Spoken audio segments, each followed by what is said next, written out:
Hello everyone. In this video, let us look about deletion of linked list. As a part of this video, we'll be covering the following sections: deletion at beginning, deletion after a specific node, and finally deletion at the end of linked list. First, let us look about deletion at the beginning. So consider a linked list with 4 nodes and head pointer pointing to the first node of the list. Now that we wanted to delete the first node, we just need to make a few changes to the head pointer. As a step 1, make the head point to the next of the head.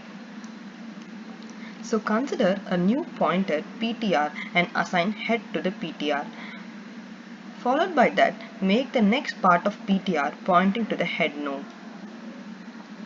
Initially we have head assigned to PTR, followed by that we have the next part of PTR, and after execution of step 1, the head pointer moves ahead by position 1. Finally, free the pointer PTR which was pointing to the head node of the list. After execution of steps 1 and 2, the node at position 0, that is the first node, is deleted successfully.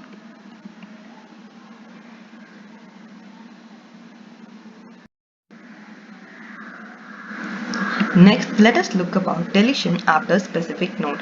Consider a singly linked list with 4 nodes and head pointing to the first node of the list. Now that we want to delete the node after position 1, that is, node at position 2 must be deleted.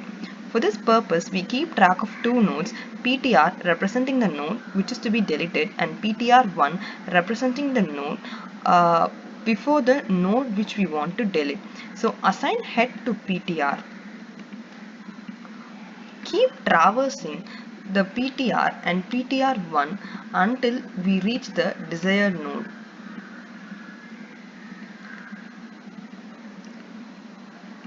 This process continues till the PTR represents the node to be deleted. Now that we have reached the position where we want to delete the node, we have the following pointers and the corresponding nodes.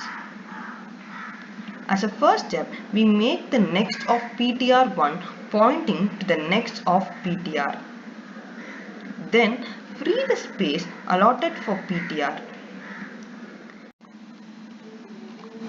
So finally, after deleting the node at specific position, the linked list turns out to be in the following order.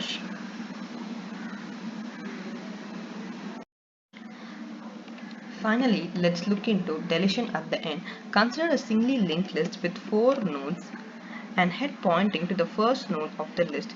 Now let us try deleting the element at the last position. So now we declare a temporary pointer PTR and assign it to the head of the list. We also keep track of the second last node of the list. For this purpose, we have 2 pointers, PTR pointing to the last node and PTR1 pointing to the second last node of the list. Initially, assign head to PTR. Next, keep traversing the pointer in the list until we reach the last position.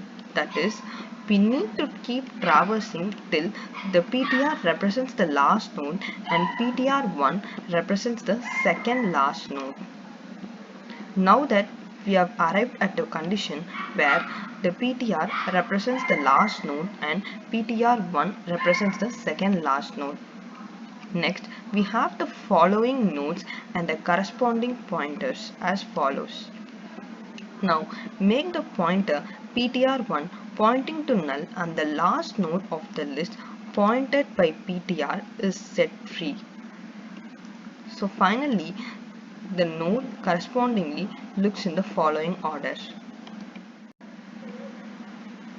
So after deletion, the linked list appears in the following order.